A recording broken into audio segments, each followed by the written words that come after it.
My mill is open and I'm so happy.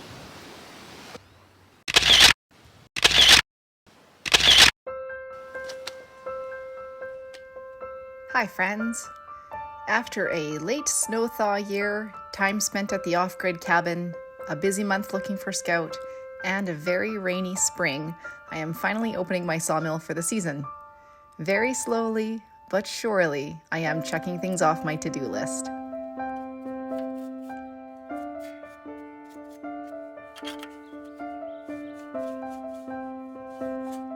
I know what you are all probably thinking. Why don't you just take like an air compressor with an air thing and do all this with that? But I don't have any power down here, and it's like 200 feet of extension cord to have an air compressor down here. I don't have a generator I can bring down here, so paintbrush it is. I like painting.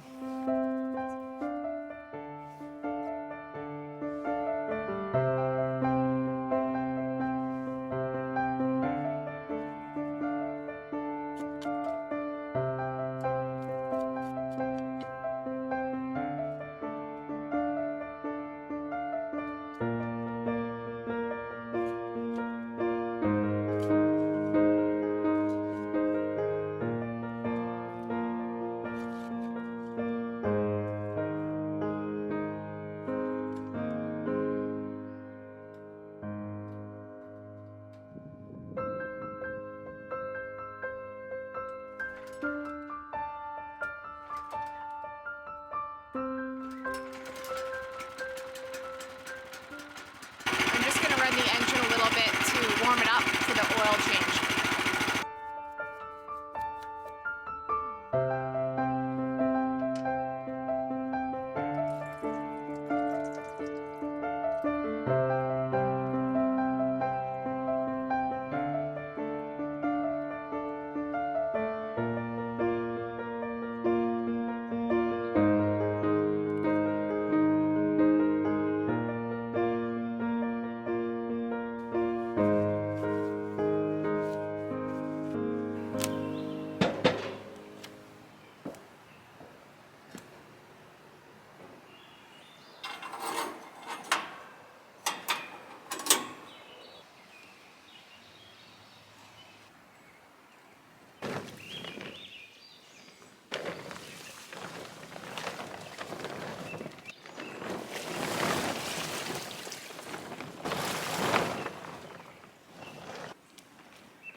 Where is the bucket?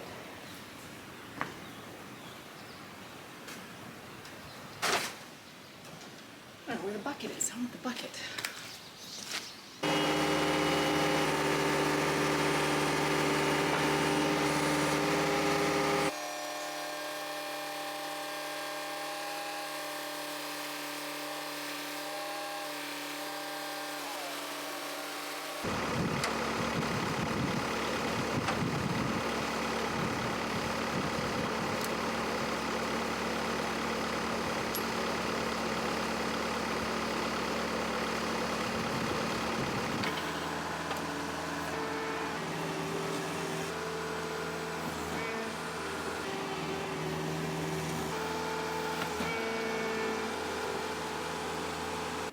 lo and behold, the bucket was up by the house in the carport, kind of behind where the Bobcat was parked. I just didn't see it at all. So I just took the excavator bucket, the little bucket, and just kind of got away as much as I could. I just wanted to clear some of the sawdust, and we're low on fuel in the Bobcat, so, and we don't have any more here right now. So rather than going back up there and doing more with the bucket, I thought I would just rake what bit is left here and flatten this out. And I don't mind. I like the arm exercise doing this kind of stuff, so it's okay. And then I'll get a log on the mill.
This year, at this particular moment, I don't have anything pressing to be milling. Like in terms of the cabin build, I have all of the timbers for the, I don't know if you would call it a timber frame or a post and beam, but I have the posts, the beams, the wind braces, the rafters, and the roof boards already down sitting on the deck. So I'm gonna start with that and then see what I need after that. The only thing that I will need is some like 2x4 type stuff for bracing the whole thing. So that's what I'm gonna mill right now. And I tried to think of, if I'm gonna go through all the effort to mill some stuff and take it down there, should I mill something that I'll end up using later on, like aside from like supports? And I think I would need to mill something that's 8 feet tall in order to be sure that I could use it, like for example, for framing the insides of the walls. But I do have something that's 8 feet long, but I also have this, and this is like kind of going bad, if you will. So it's just otherwise not going to be used for anything. So I thought I would mill it anyways and use it. I'm sure I will find a way to use it at some point for something else. I guess the only other thing that I could potentially mill as something necessary sooner than later is the fact that we have the little ore car hot tub now sitting in the carport. So after over a year, I think, of it sitting in that welding shop, they finally got to it and we have it. So my plan for that is to build some sort of seats that can sit in the tub and be attached so they don't float up. So obviously that would be cedar. And they welded on some bracket pieces. As discussed, we discussed kind of what I was going to do. So they welded on some bracket pieces so that with through holes so I could attach a seat or like a bench or 2 seats or 1 solid unit to sit in there. So I also have that, but I also do have a pile of cedar that I purchased a few months ago, thinking I was going to get to the cabin build long before I ever got the mill open. It's not funny. So I have a whole bunch of cedar boards in the carport too. I can show you that little pile. Anyway, I like picking this bark off, obviously. Let's get her going. I'm gonna pick all this off though first. Oddly satisfying. And obviously I have the blade on the mill that I sharpened with the sharpener from the last video. And I also wanted to say thank you to all of the awesome comments and helpful tips on that last video toward the sharpener and the tooth setter. Lots of helpful hints, so thank you.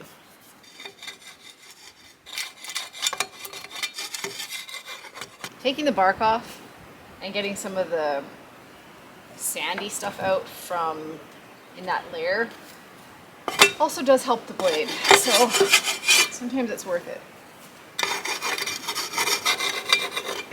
If the bark is easy to come off. And this stuff is pretty easy.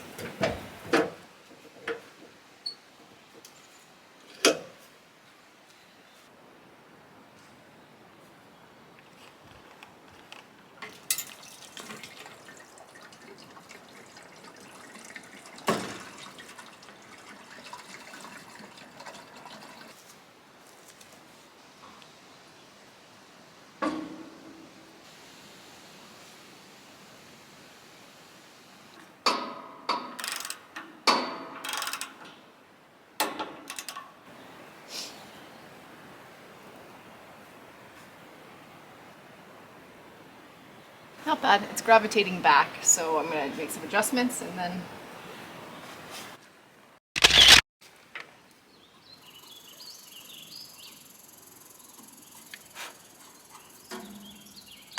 just going through all the little things here, standard things, just checking the blade guides, the bearings at the back, the guide, like the roller blade guide bearings, just going through all this stuff. It's really hard to believe I'm actually like able to wear a tank top. It's been so cold. The sun was out, now it's gone. That's why I have a hat on. The sun has felt really nice. A little bit of warm weather, but it's like, yeah, it's just, I'm shocked I can wear a tank top, except the bugs are so bad. I have to put a shirt on. It's nice. These little things, these little Allen key set screws, I guess, kind of always get crammed with sawdust. So Princess Auto, you know, these are like little dentist kind of things, but Princess Auto sells them, so they're great for this kind of stuff, cleaning these things out. Oh, I sense a cavity.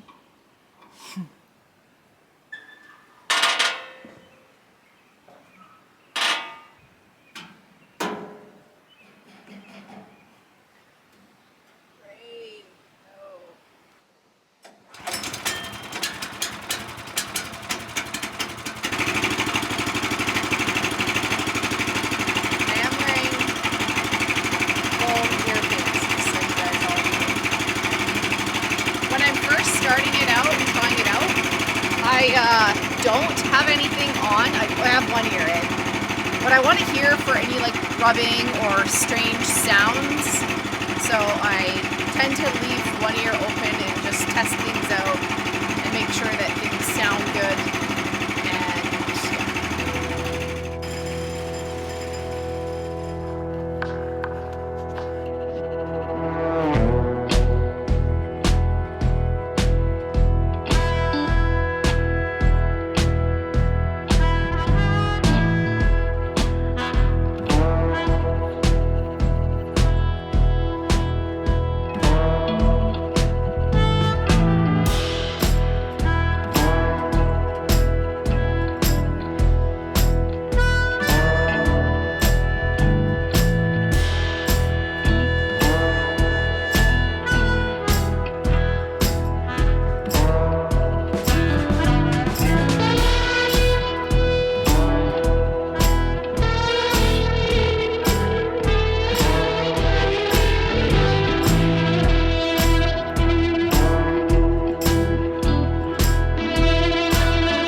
So I didn't make them quite 2x4 dimension.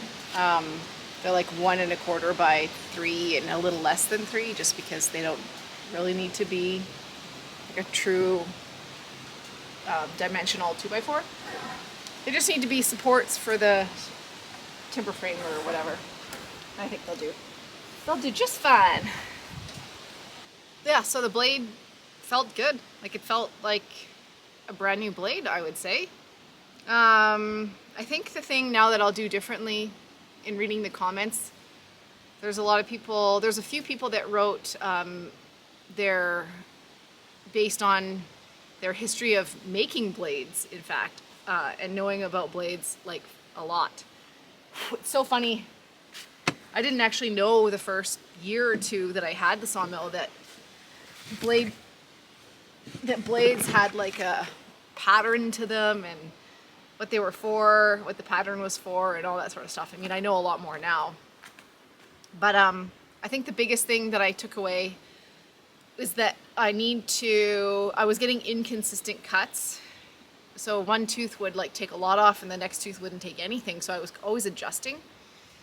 So I think just taking a little bit off, it might have to take a few passes. So just a tiny bit off and go all the way around and do that a couple times until I'm taking the same amount of material off, I think. Does that sound right? I think that's kind of what I gathered. Yeah, I'm sure I'll get it. But the blade felt good. Definitely felt good. I am hungry. I'm gonna go up and have some tea and some cookies. I wanted to show you guys the pile of wood I got, the pile of cedar that I purchased. $800 and something worth of cedar. Locally milled, but there's a story, there's a reason. Okay, so this is a stack of cedar I purchased from a local sawmill. It's sort of their reject boards. They're like a 1x6, and I paid a 1x6x8, and I paid $6 a board for them, and I think I took 125 boards, something like that. It was like $800 and something. Anyway, I did this a few months ago. It must have been in March, because I was convinced I was going to get to the cabin build much sooner, and I would potentially need boards before I could get the mill open, and that just wasn't the case, obviously. So I have this stack of cedar. Yeah. Which is great. Things didn't go as planned. So now I have it. I still will use it, but so I'll probably take that out at some point. That'll be for the cabin. But I just wanted to show you guys that. That's right. You guessed it. There's the little hot tub.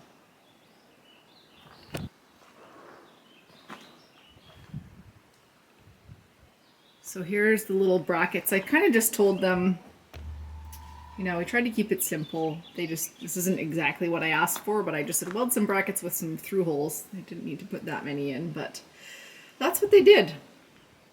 So I'm going to make some cedar seats for inside this hot tub. And I might use some of that cedar that I have in the pile there just because I have it. I do have a lot of cedar around that I can mill, but I may as well use that stuff. Yeah, I don't know. Anyway, that'll be something too that will be coming one day. I'm not going to say when. Not going to say when, for obvious reasons, because I lie all the time. Okay, that's a wrap. That's it for this video. I'll see you later in the next one. Nope. I'm not going to tell you what it is, because I don't know. I take my life one day at a time. But I think it might be a fun one. So I'll see you then.